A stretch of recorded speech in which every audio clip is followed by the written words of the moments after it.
central banks in a race to the bottom to destroy the purchasing power of their currency. If we know that's going on, and they are the ones that are doing this, if you look at the pace at which global debt is ballooning, it's taken on a whole different meaning now. It's gone hyper parabolic.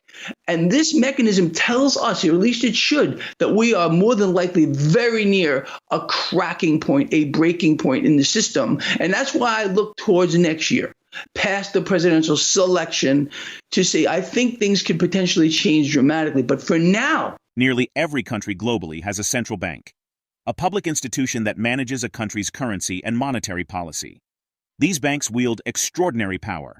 Controlling the flow of money and credit can influence economic growth, inflation, employment, and financial stability. These factors can, if managed well, provide politicians with economic boosts around election time, but often at the cost of long-term economic health.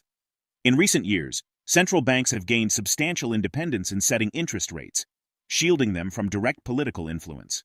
This autonomy allows them to implement strategies such as quantitative easing, where they inject money into the economy by purchasing financial assets. Additionally, they keep interest rates low to stimulate borrowing and spending, aiming to bolster economic activity and mitigate the impacts of downturns. Despite these efforts to stimulate growth, such policies can have unintended consequences for everyday consumers. One major risk is inflation, where the prices of goods and services rise faster than people's incomes. This erosion of purchasing power diminishes the value of savings over time, affecting individuals' ability to maintain their standard of living. Famous investor Gregory Mannarino highlights that the wealthiest individuals, often the top 1% and 2%, safeguard their wealth by avoiding large cash holdings due to inflation risks. Instead, they invest in assets less susceptible to currency fluctuations and inflation, such as real estate, stocks, bonds, and precious metals like gold and silver. These assets historically retain value during economic uncertainties. This contrast in strategies between central banks and the super-rich underscores differing attitudes toward financial risk.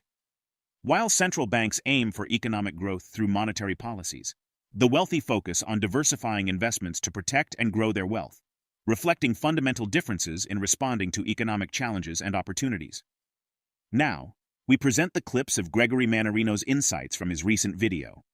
Before we continue to delve into this discussion, please subscribe to our channel and activate the bell icon for timely updates. When people talk about the rich or the super wealthy, these people more than likely are cash poor. They have liquid assets here, but they're not holding a lot of central bank issued currency anywhere around the world. The 1% and 2%ers have their wealth in other things here. So we need to say, okay, well, what are they doing? What are central banks doing? And I could look.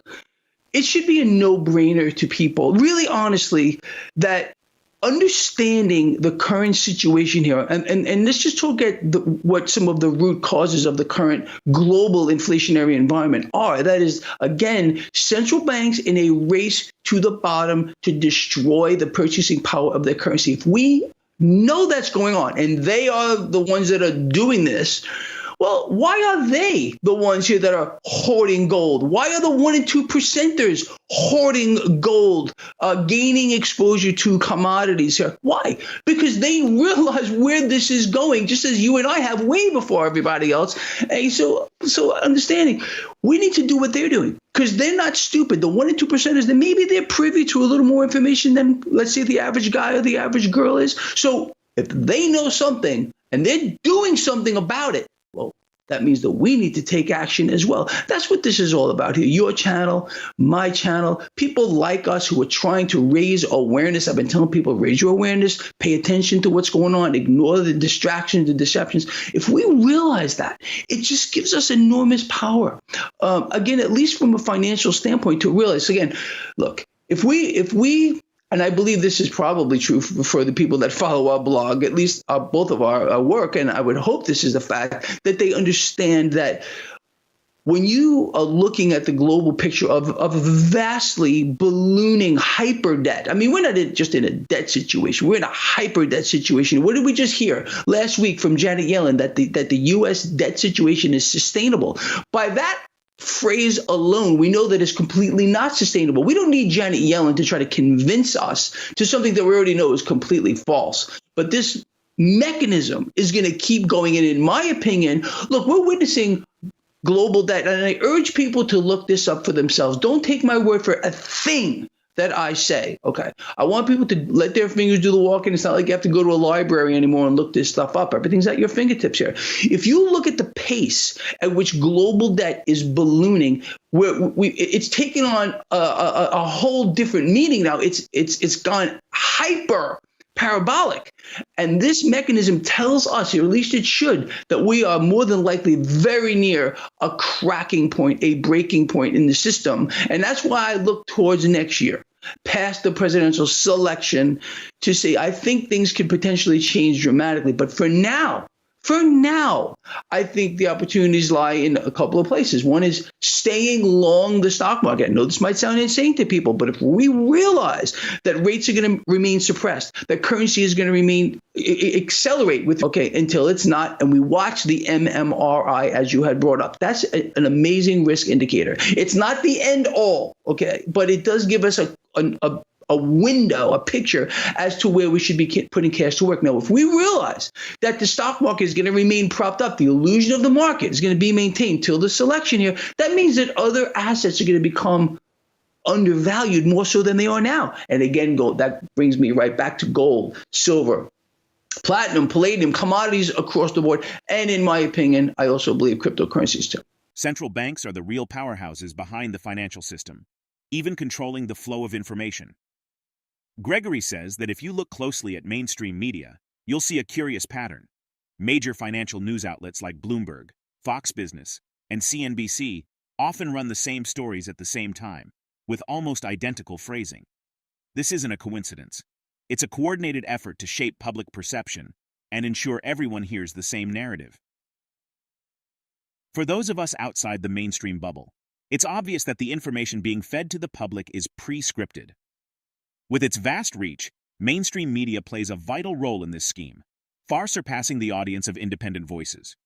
This allows central banks and their allies to manipulate the majority's mindset, keeping people distracted and unaware of the real issues. One of the main tactics Gregory sees used by those in power is creating division among people. By fueling political and social conflicts, they keep us fighting each other instead of uniting against the true problems. Central banks keep inflating the money supply and buying up assets, positioning themselves as the ultimate lenders and buyers of last resort. This approach pushes the economy into a fragile state, with small and regional banks failing and power consolidating among the larger institutions. The public remains largely unaware of these maneuvers until it's too late. I think people need to realize that the system, everything that we're seeing is now is happening by design. Okay, I know it sounds like a conspiracy theory, but nothing that we're witnessing is just again a comedy of errors that got us here. This is deliberate. Who runs the economy? Who runs the financial markets, the financial system as a whole, the monetary system as a whole? It's a central bank, so they control everything, even the flow of information. If you watch, anyone that watches the mainstream media notices, and I notice this all the time, and it drives me crazy, a particular phenomenon. That is, they say the same things word for word at the same time. You turn on Bloomberg, you turn on Fox Business, you turn on CNBC, all of a sudden, by some miracle, at the same moment in time, they're telling you the same story, and they're saying it in the same way. And the wording, the choosing of the words is very specific. And I always pay attention to this. Okay, what are they doing now? For example, let's say I'm watching CNBC and I all of a sudden see a particular theme. I immediately start to switch channels. Are they saying the same thing? And invariably, I would say 90% of the time, maybe more so, they're telling you the same story. So if they're saying the same thing, that means they're getting the same script. Obviously, why would they be at exactly the same time? It's like a psyop on a massive scale, because most people get their information from these mainstream outlets here. You and me, we're outliers here, and the people that follow our work, they're few and far between. If you look at, unfortunately, and I mean this in the biggest way, unfortunately, you and me, our followers, I mean, collectively, we don't even scratch the surface as to what the mainstream media gets. But again, that's their mechanism here. It's just, feed people this, have them look there, and make them, think their lives are beautiful and dandy, and there's going to be some kind of a saving grace coming for them. It sets them up for a great fall. And that's what people are being set up for, a great fall at multiple levels. So if we can control at least some of that, realizing what's going on here, understanding what actions we need to take, and realize, again, the biggest thing here, okay, they want us, again, to hate each other. Okay, the right wing wants you to hate the left wing. The blues want you to hate the. This is just the way it is, and that mechanism gives them enormous power, putting us against each other. But if what do they hate? What do they hate more than anything else? People congregating, like-minded people getting together here because there's power. They want to keep you separated. They want to keep you not looking at each other, not seeing facial expressions. This is all huge. Okay. We live in a crisis to crisis mechanism. Obviously, I think it's very possible that we're going to see, obviously, expanding crisis, another crisis come up here moving forward here. But it's not going to be, at least in my perspective, in the markets. They got to keep them propped up.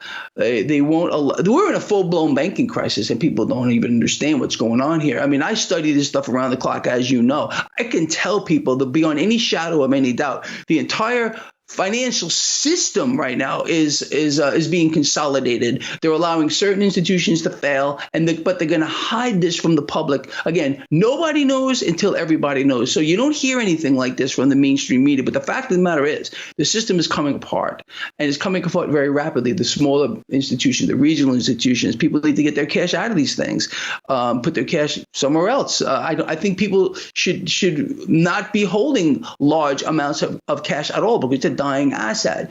But anyway, look, as I said, it's multifaceted. But if you look at the root cause of the problem here, that central banks are going to continue to inflate, buy it all, because that's their goal, to be the lenders and buyers of last resort as the economy is in free fall, and that gives us all opportunity here. But the main thing is, don't let them divide us. We need to come together. The more we come together, and the more we love each other, seriously, because, we're one people here on this planet, the better off we're all going to be. The more hate that they can foster in any way they can, the weaker we become as a people, unfortunately. If central banks persist with inflating the money supply, maintaining low interest rates, and purchasing financial assets, we could see escalating inflation, growing asset bubbles, a widening wealth gap, and increased financial consolidation. These trends may lead to significant economic instability and heightened social unrest as the general public grapples with eroded purchasing power and economic inequality. If you find this video informative, don't forget to support our channel and turn on notifications to stay informed about our latest videos. See you in the next video.